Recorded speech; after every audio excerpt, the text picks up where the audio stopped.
You're listening to the Doctor Is In podcast, brought to you by MartinClinic.com. During the episode, the doctors share a lot of information. As awesome as the info may be, it is not intended to diagnose, cure, treat, or prevent any disease. It's strictly for informational purposes. Well, thank you for watching today, and I want to talk to you this day about mold. A very, very common in our society today.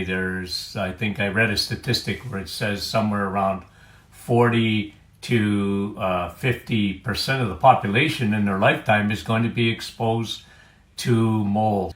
Okay, so let's talk a little bit about mold today because it's much more common than people think. I want to, I'll give you the symptoms, possible symptoms of mold, exposure to mold, and what it does in your body, why it can be so detrimental to the body, and like I said, much more common. Let me just give you a couple of ideas, even in my practice, what I've seen. I remember a young man about 25 years old. I thought that, when I saw him, he was very ill. He had just come out of the hospital.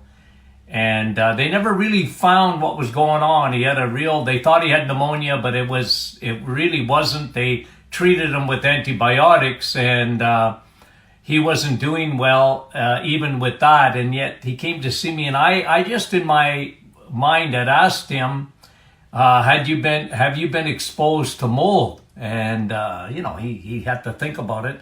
And sure enough, he was scraping a dock. And you know what? He got black mold in his lungs. And I'm going to tell you something. That can be very detrimental. People can die from exposure to mold. And so when, and another example is I've been in my hometown here, Sudbury, I've been part of getting buildings condemned and schools closed because of mold. Yeah. And the reason is because patients were coming to see me with very unwell. And again, I always try and reverse engineer. Well, you're unwell. Why are you unwell? And there was a common denominator said, you've been exposed to mold? Well, not at home, but in my workplace. Could be mold there. And old buildings and, water damage in the buildings. And they had all these symptoms. They weren't feeling good. So I said, well, I think you've been exposed to mold. Get your union involved. Get the building tested for mold. And by the way, that's something that you can do too. Now there's companies, I believe, in almost every hometown that will actually test the building or test your home for mold. If you've had water damage in your home, you might be sleeping with the enemy. Yeah, like again, mold, what it does, it releases spores, mycotoxins, okay? They are invisible. But what happens if they get into your lungs and they get into your tissue, they get into your sinuses, they get into, and one of the common symptoms is flu-like symptoms. I've had people come in and they're just very unwell and they can't figure it out. Doc, I don't know what happened to me. I'm just like I got a flu 24 hours and 7. I don't feel good. I'm exhausted. And, might get into their lungs and might not. They got a chronic cough or they got postnasal drip or chronic rhinitis. What is chronic rhinitis? Somebody asked me that the other day on our Facebook page.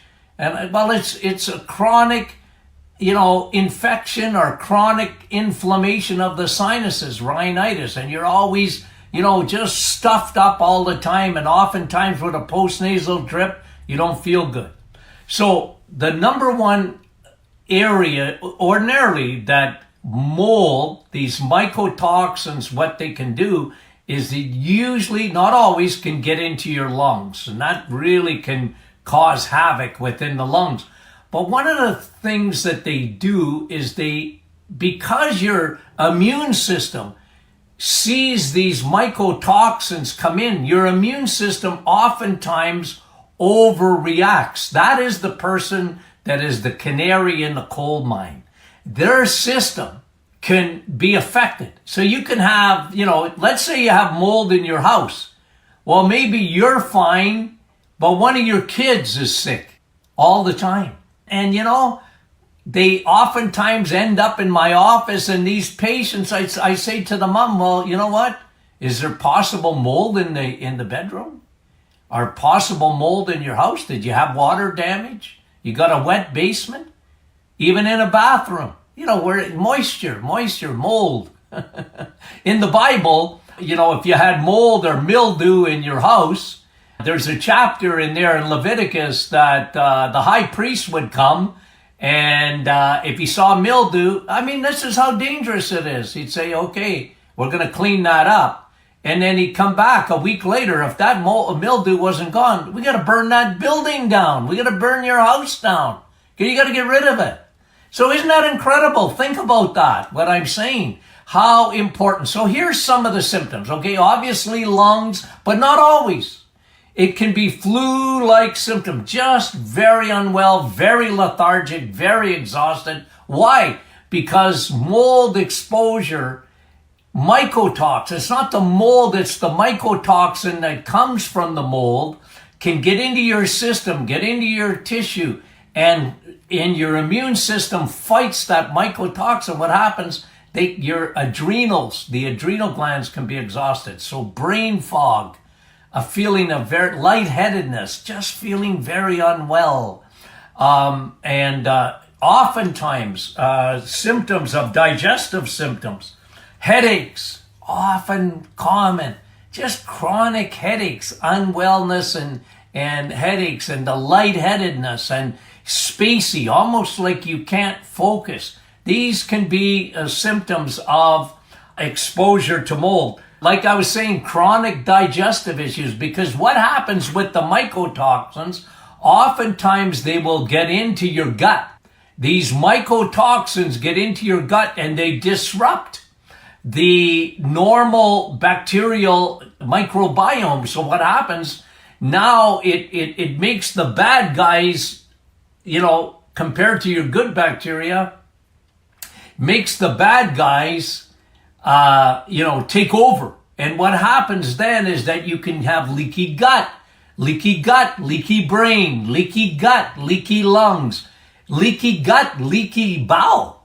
Okay, where mycotoxins now come into the bloodstream, but not only that, it can really irritate the lining of the gut.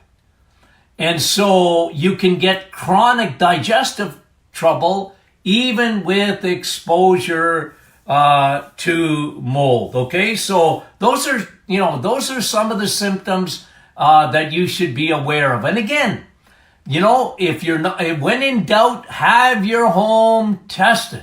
Okay, a lot of times with carpeting, it gets wet. They say they dried it out and everything, but you know what?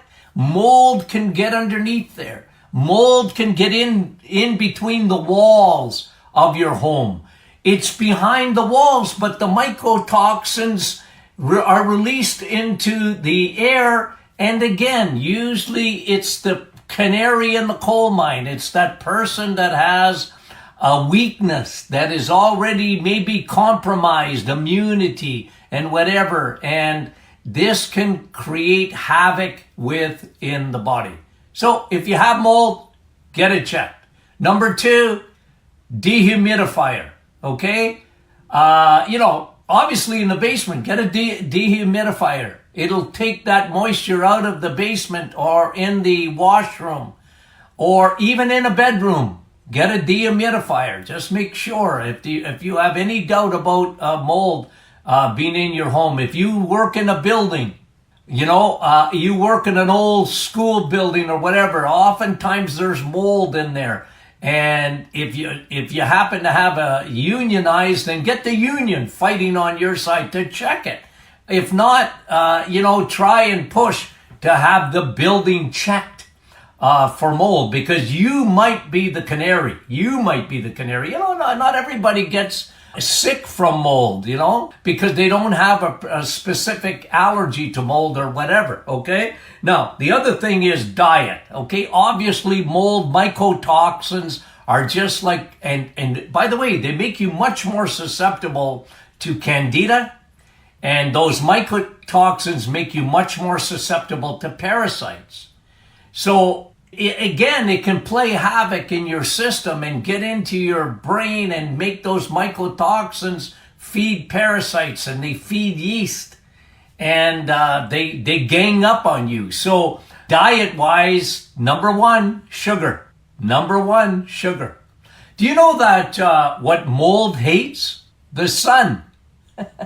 If you had mold in your house and you could take the roof off and let the sun come in, mold can't survive in sunlight, okay?